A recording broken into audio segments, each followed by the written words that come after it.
নমস্কার। সত্যমঙ্গল ইউটিউব চ্যানেলের সকল দর্শক এবং শ্রোতা বন্ধুদের জানাই আন্তরিক শ্রদ্ধা ও ভালোবাসা।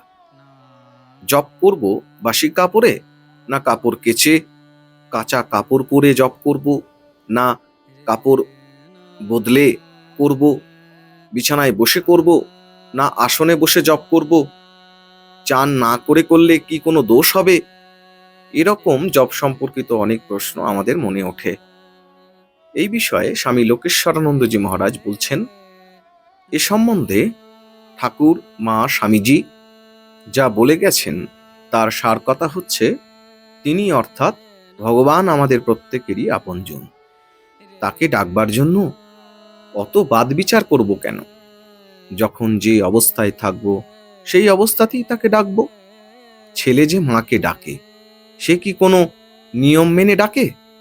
বিছানায় শুয়েই কথা বলছে, খেতে খেতে মার সঙ্গে কথা বলছে, তা না হলে এরকম যদি করে, মার সঙ্গে কথা বলার সময় আগে কাপড়টা পাল্টে দিই বা কাপড়টা পাল্টে নিই, গায়ে গঙ্গা জল ছিটিয়ে আসনে গিয়ে বসি, তারপর কথা বলবো, তাহলে তো লোকে নিশ্চয়ই বলবে পাগল। ভগবান আমার সত্যিকারের বাবা মা। যখনই পারবো তাকে ডাকবো, চান করে ডাকবো, চান না করেও ডাকবো, আসনে বসে ডাকবো, আসনে না বসেও ডাকবো, সম্ভব হলে সব সময় তাকে ডাকবো। এই হলো সঠিক পথ। অত বাসি বিছানা না পরিষ্কার বিছানা, বাসি কাপড় না অপরিষ্কার কাপড়, চান করে ডাকবো না করে ডাকবো, এত কিছু ভেবে লাভ নেই। ডাকার মতো ডাকতে গেলে যখন খুশি ডাকা যায়, যে অবস্থাতেই আছি সেই অবস্থাতেই ডাকা যায়। চান না করেও ডাকা যায়, আসনে না বসেও ডাকা যায়, এমনকি স্নান করতে গিয়ে বাথরুমে বসেও মাকে তাকে ডাকা যায়। সত্যি তো, মাকে ছেলে ডাকবে এত কিছু বাদ বিচার করে, তা নয়। আসল কথা হলো মন।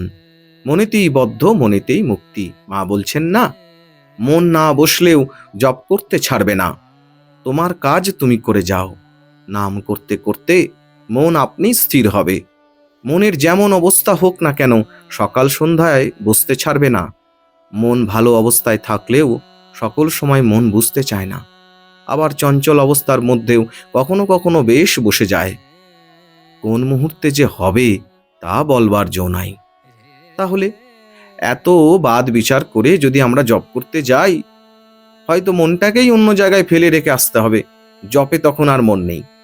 মা বলছেন, সব সময় ঘড়ির কাঁটার মতো ইষ্ট মন্ত্র জপ করবে।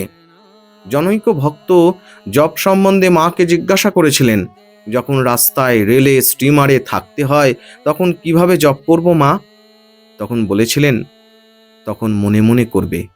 আরো বলেছিলেন, বাবা, ক্রমে হাত মুখ সব বন্ধ হয়ে যাবে, কেবল মনে চলবে, মনই শেষে গুরু হবে।